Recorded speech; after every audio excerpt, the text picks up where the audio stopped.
કરવાનું મને કઈ સમજાતું જ નથી. આમ તો મોટા ભાઈ માટે શીરો બનાવે છે અને આમ એમના જ 5 લાખ રૂપિયા ચોરીને બેઠા છે. શું કામ? હવે એમને થોડી પૂછાય.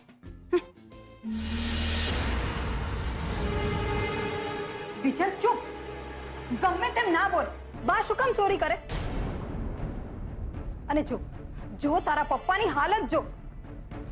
તારી વાત સાંભળી ને કેટલા દુખી થઈ ગયા.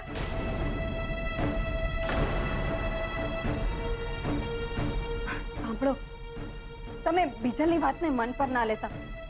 નાની છે ને, ગમે તે બોલે. અને બીજા ચાલ તારા પપ્પાને સોરી કહેતો. પપ્પા એમ નહીં, સોરી નહીં. બીજલ સાચું કે છે. ચોરી બાએ કરી છે.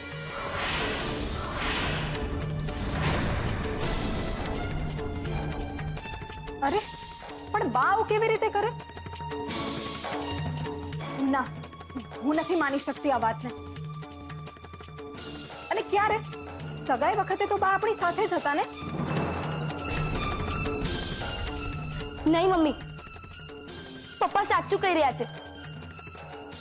સગાઈના દિવસે શક્કરની લાપસી નહોતી એટલે બા લાપસી બનાવવા માટે ત્યાંથી નીકળ્યા હતા. મીરા બહુ જાઓ લાપસી લઈ આવો. લાપસી? એ તો નથી બનાવી. અરે મીરા બહુ, કંસાર વિના સંસાર થોડી હાલે. આ સુકનની લાપસી તો હોય કે નહીં?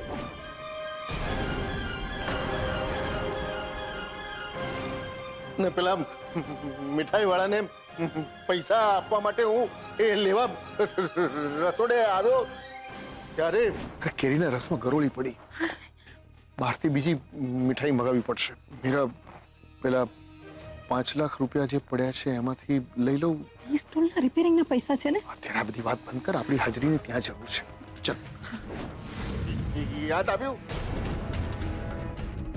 હા, પણ તોય બા પાસે પૈસા ક્યાંથી આવ્યા? કેવી વાત કરે છે મમ્મી? લાપસી બનાવવા માટે લોટની જરૂર પડે ને પૈસા ક્યાં મૂક્યા હતા? લોટના ડબ્બામાં. આપણે બધાએ મળીને જ નિર્ણય લીધો તો ને? આ ભૂલી ગઈ?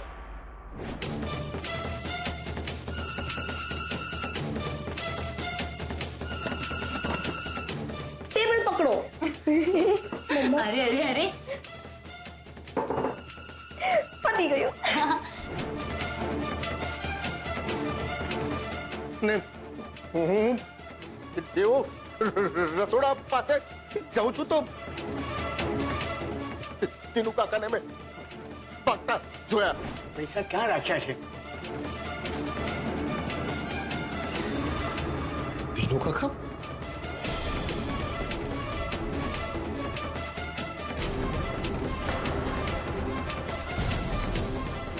ને પછી જોઉં તો બા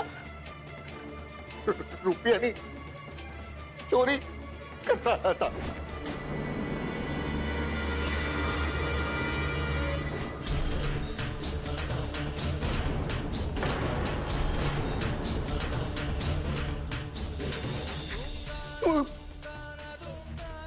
જોઈ રહ્યો એમને. બા, મારા બા ચોરી કરે.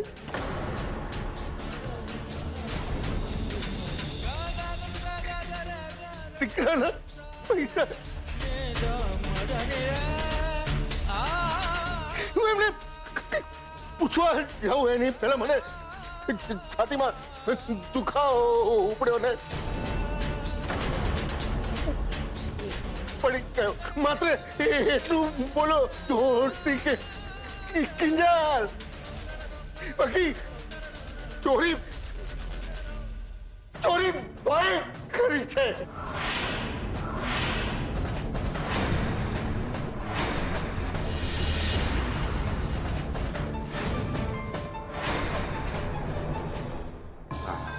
ચા તો સારી. હે? બા, શું સુગંધ આવે છે! આખું ઘર મગમગી રહ્યું છે શીરાની સુગંધથી. એ સરસ, વાટકી ચમચો લઈ આવજા. એ ઊભી રે, કાંઈ જરૂર નથી. અરે બા તે સુગંધથી પેટ થોડી ભરાય, ખાવા તો દો. અત્યારે ખાલી સુગંધિત ભરી લે.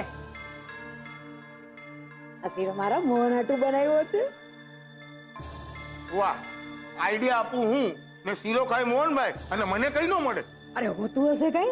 તારા હાટુ અંદર તપેલું ભરીને રાખ્યો છે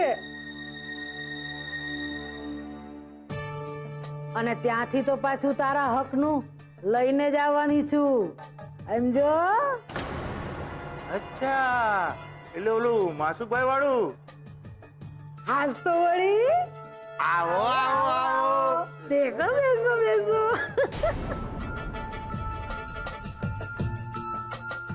હાય હાય, આવો આવો, બેસો બેસો. એટલે એટલે એટલે હું નથી માનતી આ વાતને. અરે બા ગમે તેવા છે, આકરા છે, પણ ચોરી ચોરી તો ના છે. અને છોકરીઓ, તમે પણ ભૂલી જજો આ વાત.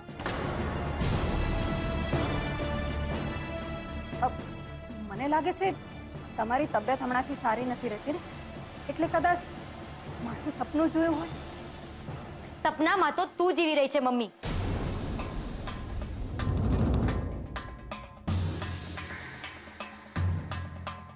હવે મને સમજાયું કે જ્યારે પપ્પાની બૂમ સાંભળીને હું ભાગતી ભાગતી ઘરમાં આવી હતી, ત્યારે રસોડા તરફ ઈશારો કરીને પપ્પા મને પૈસાની ચોરી વિશે કહેવા માંગતા હતા, સમજાવવા માંગતા હતા કે ચોરી બીજા કોઈએ નહીં પણ બાએ કરી છે.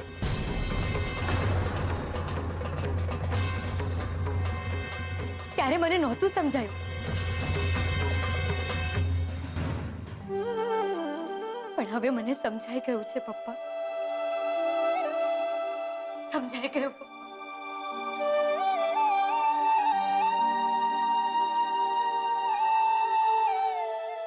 યસ, હોસ્પિટલમાં પણ જ્યારે પપ્પા આંગળી ચીંધીને પૈસા ચોરીની વાત કહેવા માંગતા હતા, ત્યારે બા ત્યાં સામે જ ઊભા હતા.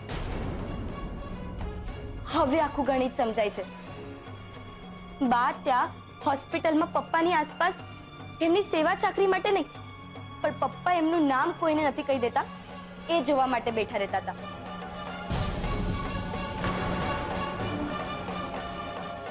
પપ્પાની આ હાલત માટે બા જ જવાબદાર છે. હા, અહીંયા આપણે વીસીના હપ્તા ભરવા માટે, હોસ્પિટલના પૈસા ચૂકવવા માટે રાત દિવસ એક કરીએ છીએ, અને બાના તો પેટનું પાણી પણ નથી હલતું. અને ઉલટાનું ચાન્સ મળ્યો નથી કે આપણને હેરાન કરવા આવી જાય છે. નહીં તો શું, ને આજે આપણને ચાન્સ મળ્યો છે. ચાલો સેજલ દીદી, આપણે બાને જઈને પૂછીએ કે શું કામ કર્યું એમણે આપણા પપ્પા સાથે આ બધું. શું મતલબ છે આ બધાનો? ચાલો. હા ચાલ.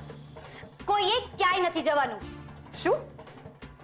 મેં કહ્યું કોઈ ક્યાંય નહીં જાય. એટલે એ લોકો ચોરી કર્યા બાદ પણ સાહુકારની જેમ ફરે રાખે, ને આપણે હકીકત જાણ્યા બાદ પણ મૂંગે મોઢે બધું સહન કરી રાખવાનું. શું કામ ભાઈ?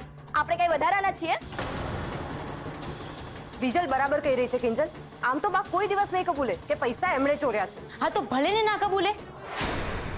અત્યારે પૈસા એમની પાસે છે, આપણને આપણા પૈસા મળી ગયા ને તો બસ. અરે વાહ, શેનું બસ? એમને કારણે પપ્પાની હાલત જોતું. બધા કેટલી ભાગાદોડી કરી રહ્યા છે કિંજલ.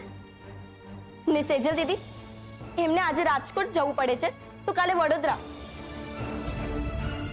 ને હું બીજાઓના છોકરાઓને કોચિંગ દેતી ફરું છું. કિંજલ, મેં નક્કી કર્યું છે કે હું તો બોલવાની જ. બોલીને બાજી નહીં બગાડ બીજલ. શાંત થઈ જા. જે થઈ ગયું એ થઈ ગયું.